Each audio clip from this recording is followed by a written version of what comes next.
Thank you everyone for taking the time to tune in today. Today's episode of The Topping Show is proudly sponsored by Topping Technologies. Topping Technologies is an IT value-added reseller and services company with a special proficiency in IT security. Heck, I see their founder at least twice a day. Gotta say he's quite handsome and brilliant. Ease me to see that's a joke. If you're an IT leader or business owner, you can reach out to the team at sales@toppingtechnologies.com. Also, still giving away a free flamethrower with every IT purchase with Picatinny rail adapter, so you can mount it to any standard AR-15 like all awesome accessories can be. Go to toppingtechnologies.com and click the flamethrower button to learn more and see me shooting a flamethrower. And lastly, try to get to 5,000 subscribers by the end of the month, so if you can click that button and tell your friends, I would greatly appreciate it. Now going over to the business part podcast, you have Dodge already killing their EV charger, at least the entry-level option. I'm sure all three people who want it will be sorely disappointed. Now, this is brought to us thanks to specifically Motor1.com and Chris Smith over there. And they say, quote, visual disclaimer, you're about to see a Dodge EV on the screen, which some people might argue is more viscerally disgusting than my face. It's kind of a coin flip, they might say. Now, the quote is, Dodge is already killing off the base EV charger report. The electric Scat Pack apparently will be the only electric charger for 2026. There you can see it, which I don't know. I kind of go back and forth at this one. If you're kind of inebriated, call me crazy. It almost looks like the Nissan 400Z in some areas, and it almost looks like a bastardized Camaro in other areas, especially the rear quarter panel window. I think overall I still hate it though, and everything it stands for. A muscle car that can't do burnouts, can't make loud noises, and can't actually go to the track because it's an EV, and most track policies in the United States don't have the fire suppression technology or the insurance policies to actually have EVs there. Also, you can't exactly, recharge your whole vehicle in about 20 minutes or 30 minutes between race sessions. Now, diving into the specifics of the article, they say, quote, it looks like the Dodge Charger Daytona will slim down for 2026, as we aren't talking about weight and dimensions. Oh, that's another issue. You thought the last Charger was heavy? Oh, that's even worse. But nevertheless, the entry-level RT trim has been cut from the lineup per report from Mopar Insiders. That leaves the Scat Pack as the only choice for buyers seeking an electric charger. Not that many people were lining up to get one, charger sales dropped 54% in 2024, but that percentage still included an unknown number of previous generation models still running gas engines. I can't help but think that's like 90% of that percent. Yeah. And again, anecdotally speaking, small anecdotal experiences in DFW, or some might argue the great country of Texas, I haven't seen a single one of these things on the road.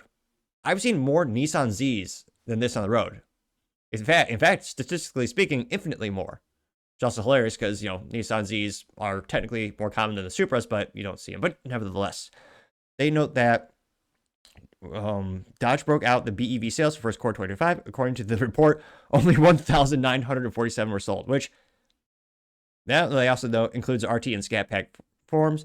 But Mopar Insiders highlights data showing 3,500 RTs are currently sitting at dealership lots, collecting dust and depreciating more than a Mercedes, which is a joke because, they depreciate quite a bit.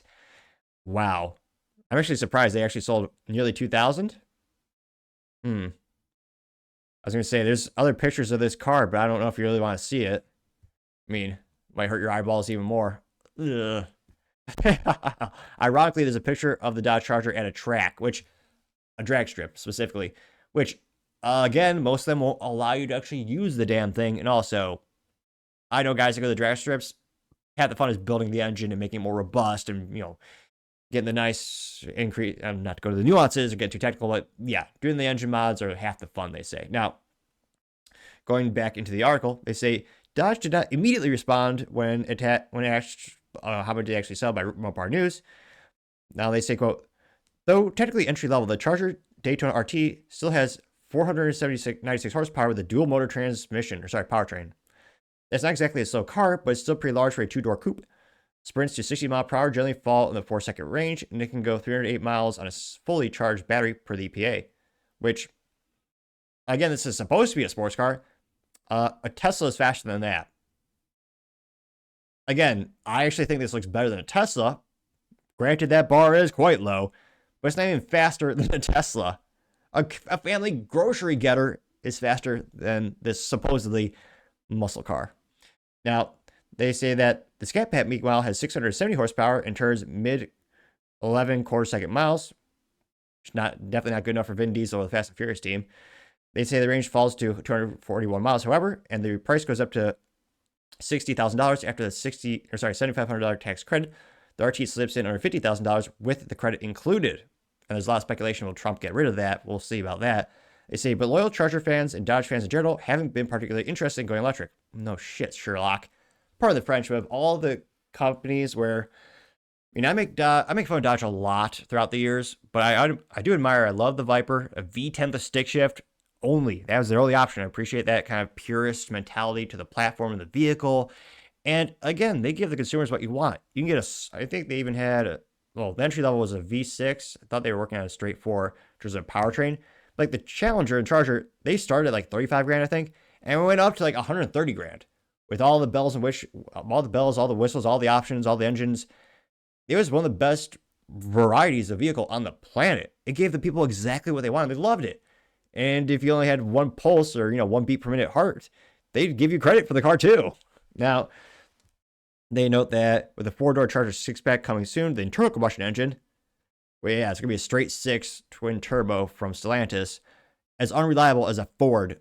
Some local dealerships tell me when I'm talking to the service departments. Let's just say, yeah, that straight 6 ain't looking good. Now, they also note that cutting the fatback by killing the base electric Charger certainly makes sense. And what exact pricing for the Charger Scat Pack is still unknown. It will likely slot in the RT's current territory. It's still unclear how Hemi-starved buyers will respond to the new 6-cylinder Charger. They won't buy it. I'm sorry. I was wrong. 6 people will buy it. It's a completely type of customer you're going after now with this. I do not think you have a vast majority of customers translate from the original good old Charger and Challenger that had a Hemi, the good old V8, true, manly stuff, to an EV. Yeah, I don't think so.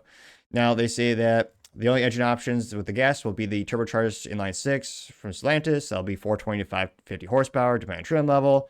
Even more boring, automatic transmission only. Yet another reason it's not fun. Again, for half the price of this EV Charger, you can get a nice used Charger with some miles on it and a stick shift and a V8 that roars like a symphony, especially if you upgrade the exhaust. I mean, even factory, I think, is one of the best exhaust notes I've heard in decades. It's up there. I venture to say top 10 for like entry mid-level vehicles. Discounting the Ferraris and McLarens, all that kind of stuff. Well, McLaren F1 obviously is the best, but yeah. They say they expect to have more details about 2026 Charger lineup coming soon, so stay tuned. But yeah, I just don't see this actually going anywhere. And I mean, they invented a product partially because the government is bullying them. Again, in terms of politics, governance, or regulations, I mean, by far, the auto industry is the worst. It's so many regulations. It's ridiculous. It's why you have stupid features on your car, like the start-stop feature, and why, they're making more EVs and hybrids and crossovers. It's not just consumer demand. It's the government mandates. They will basically fine the hell out of you. Ford almost had to pay $2 billion in fines because they didn't have a fleet average for emissions. They have the same thing in terms of a fleet average metric for mile per gallon or fuel economy as well. So, I mean, that's another reason, like, why these companies are making these vehicles. Now, for them to make this and go from such a purist vehicle to EVs, and again, getting rid of the Hemi, which is the heart and the soul of the vehicle, was beyond asinine.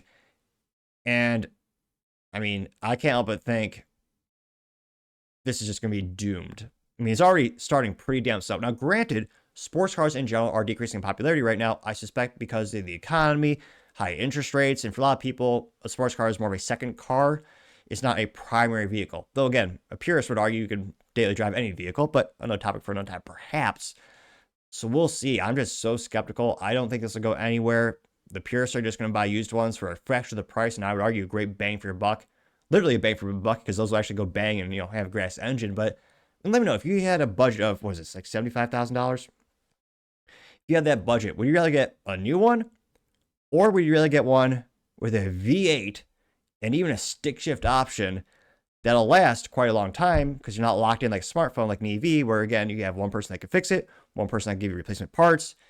It's more software. It reminds me of almost Darth Vader, not to get too nerdy about the Star Trek. Haha, kidding. I know it's the Star Wars, where they say he's more machine than man. that's kind of how I feel like a lot of EVs, they just lose the soul of the vehicle. So, I mean, personally, I think it's going to be one of the biggest failures of the Stellantis company.